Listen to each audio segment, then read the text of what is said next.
ډېر اخلي حکومت چې کوم کرایه فکس کړې د هغې نه تاسو زیات اخلي دا حکومت چې دی نو د جهانګیري نه ثوابۍ پورې 11 روپۍ 52 پیسې فکس دي تاسو خیر د 12 روپۍ اخلي 12 په ځای تاسو 20 اخلي 20 روپۍ چې کوم سړي واخلي نو اوس چې څنګه چالونه تاسو اوس داسې به بیا بل ورځ هم اخلي روزانه به اوس ټرافیک والا راځي پولیس والا زه خبره کوم دغه کې به هېڅ رعایت نه وي په زیات کرایه غوښتو کې پرچې راکېدله بله ورځ چې تاسو زیاته کرایه وسه بیا به ګاډي بندو کرایه به قطعا زیاته نه هلک 11 روپۍ 52 پیسې دا د جهانګیري نه تر ډېري پورې دي کیلومیټر په حساب چې کوم حکومت فکس کړې ده تاسو خیر دی چې کوم دی نو 12 له 15 20 روپۍ په هېڅ قیمت په تاسو نه هلي هرګز چا 20 روپۍ واخېستې بیا به د رکشه بندوم نمبر 1 نمبر 2 سوره تاسو ګاډي کې چې ټیپونه دي که نه په کار خدا چې نه لیدل کوز کړمه اوس چې لړ شئ نو ټیپونه به ټول کوز کړئ بیا چې سهار زه راشم ټیپونه نو بیا به ټیپ هم کوزوم او غټې جرمانې ورباندې کوم ګاډۍ به نه بندوم دویم 3 نمبر دا چې تاسو ټول لیسنسونه هم نشته دی لیسنس دپاره اپلای وکړئ راشئ سهار بیا دلته ما دفتر ته او ځان سره شناختي کارډونه راوړئ هغه لیسنسونه دغه به ته لرنینګ چټې به درکړو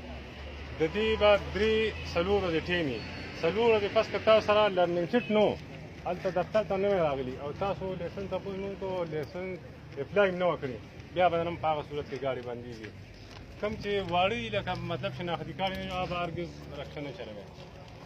او رکشه به بیا چې کوم دی هغه بند یې کړم بله پیره پوندل دا بدري واړم شو ته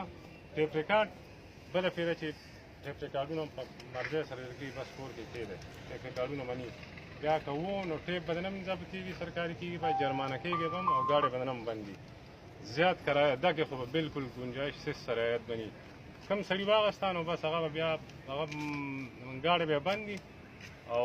ډریور به حوالات کړي دغه باندې دغه وکړئ دا سی ان جي چې کومه ګرانه شوې دغه حکومت دغه د دې ایکسپرټ چې کوم وو RTA والا هغې راغلي وو هغې باقاعده هغه دغه کړی دی نو دې کې تاسو دغه خپل دغه مزدوري میلاویږي داسې هم نه ده چې بس هغې په توپ باندې کړي دي د دې هر څه هغې ته پته ده د سی ان جي ستا مزدوري مالک له ورکولو دا هر څه چې دغه کې که نه نو دغه پکې کول کېږي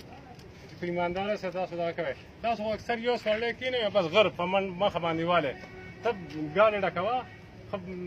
صحیح او زه راځه نو بالکل بیا به ته پکې پاتې کېږي